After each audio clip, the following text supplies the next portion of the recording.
34 days का streak और आज वो टूट गया। और सच बताऊं, मुझे इस पूरे स्ट्रीक टूटने में इस बात का फिक्र नहीं था कि मैंने लीड कोड का स्ट्रीक ब्रेक कर दिया। मुझे फिक्र इस बात की थी जो मुझे परेशान कर रही थी, वो ये थी कि मैंने वही किया जो मैं हर बार करता हूं। हर बार मैं ये स्ट्रीक ब्रेक करता हूं और अपने लाइफ की इस कंसिस्टेंसी को मैं ब्रेक करता रहता हूं।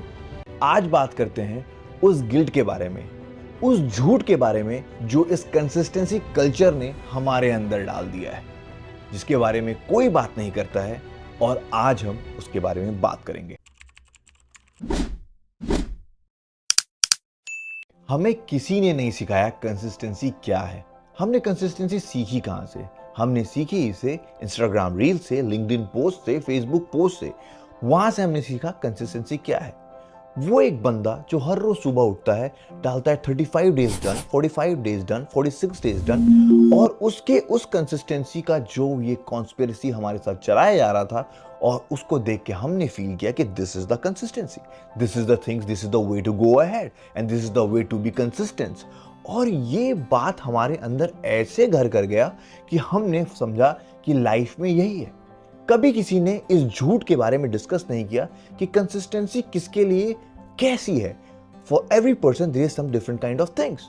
Like for us, for you, जो बंदा सुबह 9 to 7 जॉब करता है, वो घर से निकलता है, कम्यूट करता है ट्रेन में, बस में, और जब वहां पहुंचता है वो दिन भर काम करता है, वापस घर आता है, उसके घर पे कोई नहीं होता क्योंकि वो एक बैचलर बंदा होता है और उसको खाना बनाना होता है। वो अपना खाना कुक करता है या फिर स्विगी या जोमेटो से ऑर्डर करता है। और ये सब करने के बाद तुम रात के 10 बजे अपना साइड हसल स्टार्ट करते हो। हाँ, तुम करते हो, मुझे पता है, इसलिए तुम ये वीडियो देख रहे हो।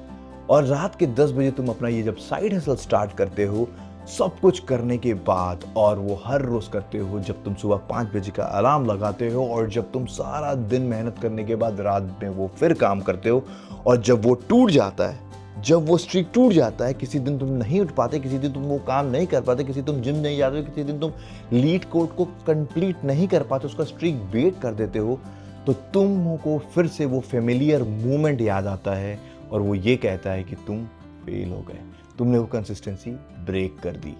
ये इसलिए नहीं क्योंकि तुमको ये लगता है, एक्चुअली इसलिए नहीं क्योंकि ये सच है, इसलिए क्योंकि तुमको कंसिस्टेंसी कल्चर ने ये बताया कि स्ट्रीक ब्रेक करना एक फेलियर मैन की पर्सनैलिटी है। कंसिस्टेंटली स्ट्रीक कंटिन्यू करना एक सक्सेसफुल मैन की पर्सनैलिटी है। नो, इट्स एब्सोल्युटली रॉन्ग, ऐसा नहीं है। और जब ये सब मूवमेंट क्रिएट होता है तो तुमको बहुत सारी चीजें हिट करती है। तुम्हारा रेंट, तुम्हारा फैमिली प्रेशर, लोगों का एक्सपेक्टेशन, तुम्हारा खुद से एक्सपेक्टेशन, और इन सब चीजों को मिलने के बाद तुम अपने आप को फील करते हो कि I am a failure. No, दुनिया को क्या पता तुम्हारा सच ये नहीं है कि तुमने किसी कंसिस्टेंसी, किसी स्ट्रीक को ब्रेक किया। तुम्हारा सच ये है कि तुम एक छोटी से टियर 2 सिटी से निकल के एक बड़े शहर में आए, अपनी पहचान बनाया, अपना काम लिया, तुमने बीटेक किया होगा, तुम कुछ करके पढ़ लिख कर किसी कंपनी में जॉब कर रहे हो, और ये तुमने खुद किया है। तो ये फेलियर तुम्हारा नहीं है, ये फेलियर, ये झूठ है जो तुमको इस दुनिया ने, इस कंसिस्टेंसी कल्चर ने तुमको थोपा है।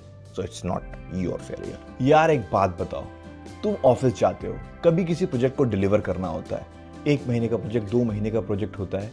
किसी दिन तुम इतने प्रोडक्टिव होते हो कि 4 दिन का काम सिर्फ 2 दिन में हो जाता है, कभी 2 दिन का काम 2 घंटे में हो जाता है, और किसी दिन 2 दिन का काम हफ्ते भर लग जाता है। क्यों होता है ऐसा? क्योंकि कोई मोटिवेशन है, कोई एनर्जी है। तो क्यों? क्योंकि हमारी लाइफ कभी भी एक स्ट्रेट वेव पे नहीं चलती है, हमारी एनर्जी हाई एंड लो पे चलती है। We have a curved life, हमारा ऊपर नीचे चलती है जिंदगी, ना कि एक स्ट्रेट लाइन। अब ये स्ट्रेट लाइन का कल्चर हमको सिखाया किसने? हमें सिखाया किसने? उन लोगों ने सिखाया जो सोशल मीडिया पे 30 डे पोस्ट करते हैं, 30 day challenge, 75 day hard day challenge, 100 day challenge, ये उन लोग दिखाते हैं, और उसको देख के हम समझते हैं that is the way of consistency and that is the thing to be followed. No bro, उस लोगों ने कभी ये नहीं दिखाया कि 4 दिन पहले जो उन्होंने अटेम्प्ट किया था, कभी 4 अटेम्प्ट, कभी 5 अटेम्प्ट, जो वो फेल हुए थे, उसके बारे में नहीं दिखाया। उन्होंने सिर्फ वही दिखाया जो वो दिखाना चाहते थे, 30 डे चैलेंज, जिसको सक्सेस स्टोरी थी। They didn't show the failed attempt, और हमने उनके क्यूरेटेड सच को हमने मान लिया कि यही सच है। जो उन्होंने पेश किया, जो हमारे सामने रखा और उसको हमने सच मान लिया, जबकि वो सच नहीं था। और एक बात सोचो, जब हमने हमेशा अपनी लाइफ को इस कर्व वेव के साथ जिया है, तो कैसे पॉसिबल है कि सडनली आज हमारा एक स्ट्रेट लाइन बन जाएगा, हम कंसिस्टेंट रहेंगे throughout the journey? No, it never happens. मैं साइकिल राइड करता हूँ, I go for 50 kilometres, 100 kilometres. How I ride? Some time हवा का वेव बहुत तेज होता है, मेरे अगेंस्ट आता है, कभी मैं रुक जाता हूँ, कभी स्लो चलता हूँ, कभी बहुत ज़्यादा इंक्लिनेशन आता तो उतर जाता हूँ साइकिल से, and I keep on doing, but still I reach to my destination. How is this possible? It's not about कि वो कंसिस्टेंटली उस एनर्जी के साथ इंसान चल रहा था। मकसद ये है कि हमको कहाँ पहुँचना था और हम वहाँ पहुँचे। उसमें कभी हमारी स्पीड ज़्यादा होगी, कभी कम होगी, लेकिन हम वहाँ पहुँचेंगे, because this is the way life works. You can not have a same speed, same energy, same consistency through out the course. ये पॉसिबल नहीं है। एक साइकोलॉजिस्ट है, जेम्स क्लियर, उन्होंने कहा कंसिस्टेंसी ये नहीं कि हर रोज हर चीज बार बार करना है, नहीं। कंसिस्टेंसी ये है कि जब तुम करो और जब रुक जाओ तो वापस से शुरू किया, उसको कंसिस्टेंसी बोलते हैं। कंसिस्टेंसी ये है कि तुम वो थे जिसको तुम्हारी फैमिली ने, तुम्हारे फ्रेंड्स ने, पूरी दुनिया ने ये कहा था इस एवरेज पर्सन को कि ये कुछ नहीं कर पाएगा, लेकिन तुमने सबकी बात को ना मान के कई बार फेल हो गए, वापस खड़े हुए, और खड़े होने के बाद तुम आज वहां हो जहां तुमको पहुंचना था, या फिर उस जर्नी में हो जहां तुम पहुंच सकते हो। So that is consistency. Consistency is all about starting it again and again. It's not about repeating the same thing again and again. Be clear with that, what exactly this means. मैं तुम्हें एक अपनी personal story बताता हूँ, just related to this consistency. मैंने life में बहुत सारा कुछ ट्राई किया। मैंने स्टार्टअप किया, मैंने ई कॉमर्स किया, मैं फिल्म इंडस्ट्री में गया, मैं मॉडलिंग ट्राई किया, मैंने अपना खुद का थिएटर कंपनी स्टार्ट किया, मैंने बॉडी बिल्डिंग ट्राई की, मैं हर कुछ करता रहा और बार बार सब कुछ अधूरा छूट जाता था और मैं वहाँ से वापस चला जाता था और वापस फिर ये सोचता था यार इसे भी मैंने आधे में छोड़ दिया। फिर कभी भी कुछ नया आइडिया आता था तो उस आइडिया को लेकर मैं बड़े भाई के पास जाता था, उसको कहता था कि यार ये एक नया आइडिया है, मैं इस पर काम करना चाहता था, और एक रिप्लाई जो मुझे बार बार मिलता था, तुझसे नहीं हो पाएगा क्योंकि तू कंसिस्टेंट नहीं है। और वो गलत नहीं था, वो बात बिल्कुल सही थी, क्योंकि मैं हर काम अधूरा छोड़ जाता था। कभी ये ट्राई करूं तो यहाँ रुक जाऊं, कभी वो ट्राई करूं तो वहाँ रुक जाऊं, हमेशा ups and lows and downs. और ये कहानी मेरे साथ चलती रही, सालों साल चलती रही, और ये अपने आप पे मेरा डाउट और बढ़ता गया कि यार मैं हमेशा चीज़ें अधूरे क्यों छोड़ देता हूँ, कहीं मैं रुक क्यों जाता हूँ। और तुम बिलीव नहीं करोगे, एक मिरेकल हुआ। वो क्या था पता है?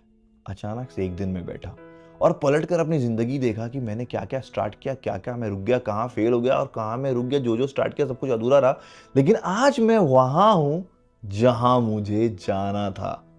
मैं वहां पहुंच चुका था जो मैंने सपना एक छोटे से शहर में रह के देखा था। मैं आज वो गाड़ी चला रहा था जो मैंने अपने सपने में भी नहीं सोचा था। आज मैं ऐसे घर में रह रहा था जिसका जो मेरी एक्सपेक्टेशन से भी ज़्यादा थी, और आज मैं वहाँ आया जो मैं बहुत ही छोटा बच्चा एक सपना देखा था, वो सारे सपने पूरे कर गया। और एक दिन मैंने सोचा यार मैंने तो अपने सारे सपने पूरे कर लिए जो मैंने बचपन में देखा था, जो मैंने फिल्मों में देखा था कि एक लड़का एक छोटे से शहर से निकलता है और यहाँ यहाँ जाता है और ये सब अचीव करता है, वो सब कुछ हो चुका था। मैंने बोला यार सारे सपने तो पूरे हो गए, सब कुछ अधूरा था फिर भी पूरा हो गया, ऐसा कैसे? मैंने सब कुछ आधे में किया फिर भी पूरा कैसे हो गया?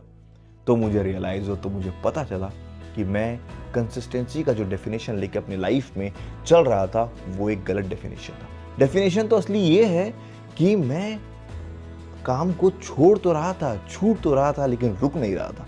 मैं बार बार खड़ा होता था और कुछ नया ट्राई करता था और कुछ नया करता था, उसको करता रहता था, और वो हर एक स्टेप, हर एक कोशिश मुझे एक स्टेप आगे ले जा रही थी। और हर वो एक स्टेप जो मुझके साथ मैं आगे बढ़ा, आज मैं यहाँ पहुंचा और मेरे सारे सपने पूरे हुए। तो दिस इज द कंसिस्टेंसी। और ये कंसिस्टेंसी का झूठ जो मुझे बचपन से सिखाया गया था वो बिल्कुल गलत था, और आज मैंने रियलाइज किया कि कंसिस्टेंसी है क्या, and I know the real fact of consistency, जिसको मैं तुम्हारे साथ शेयर कर रहा हूं कि what is the real consistency. अगर आज तुम भी उस फ्लैट में अकेले बैठे हुए हो और तुमको डर लग रहा है कि तुम भी उन लोगों के साथ हो जिसकी लाइफ कंसिस्टेंसी बहुत ही जिगजैग चल रही है, तो तुम सही रास्ते पे हो। तुमको अगर ये फील हो रहा है कि तुम अकेले हो, तो ये कहानी गलत है। कईयों की कहानी सेम है, जैसे मैंने अपनी कहानी तुमसे शेयर की। और जो भी ज़िंदगी में चल रहा है वो बिल्कुल सही चल रहा है। बस अपने आप को रोकना मत। कंसिस्टेंसी का मतलब कंसिस्टेंटली चलते रहना है, ना कि एक ही चीज़ को बार बार करना है। So just do it the way you are doing it and I know तुम कर लोगे, तुम पहुंच जाओगे, तुम उस जर्नी में हो। किसी से भी कंपेयर मत करना। ये सारा कंपैरिजन फेक है, एक्यूमुलेटेड फेक कॉन्सेप्ट जो पूरी दुनिया में चलाया जा रहा है। तुम रियल हो और तुम रियल रहना। और अगर तुमको ये वीडियो देखकर थोड़ा भी दिल में रिलैक्स हुआ, तुमने कंफर्टेबल फील किया 2 सेकंड के लिए भी, तो please subscribe to my channel, because मैं ऐसे कंटेंट हमेशा बताता रहूँगा। ये उन एवरेज लोगों की आवाज़ बन रही है ये चैनल, जो मेरी और तुम्हारी कहानी है, और ये कहानी हमेशा चलती रहेगी एक साथ। मैं और भी वीडियोस लाता रहूँगा।